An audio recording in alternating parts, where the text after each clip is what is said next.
Bismillahirrahmanirrahim. Bismillahirrahmanirrahim.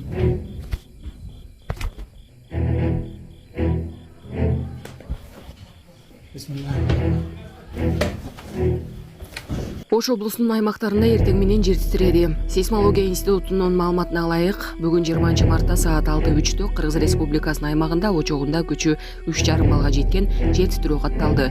Жер титирөө Ош облусунун Алай районунун Нура айылында 3 бал, Эркештам, Көк Суу айылдарында 2,5 бал, Нура айылынан 15 чакырым түштүк батышка чейин сезилген. Алдын ала маалымат боюнча жабыркагандар жана кыйроолор катталган жок. Жана башка жаңылыктар түрмөгү видеого лайк басып, Манас ТВ каналга катталып, акыркы жаңылыктардан кабардар болуп туруңуз.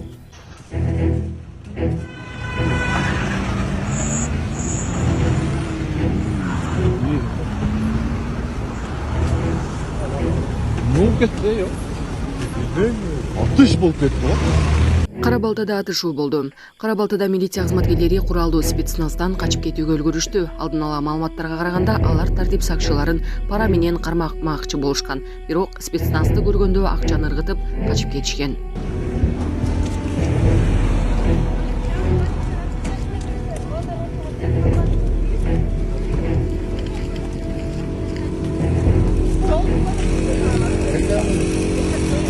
Урматтуу Москва шаарындагы мекендештер, Умбем клиникасы төмөнкү кызматтарды сунуштайбыз. Педиатр, гинекология, стоматология, неврология, хирургия, кардиология, лор, УЗИ жана башка. Андан тышкары массаж жана бардык лабораториялык анализдер. Толук маалымат +7 925 103 22 77.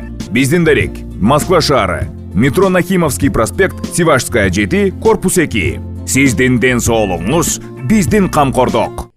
Былжыраган жалганчы Садыр Жапаров Аспековдун айыптоосуна жооп берди. Садыр Жапаров кезектеги маегинде активист Мелис Аспековдун камактан жазган катына жооп берди. Өлкө башчысы аны шылуун деп атады.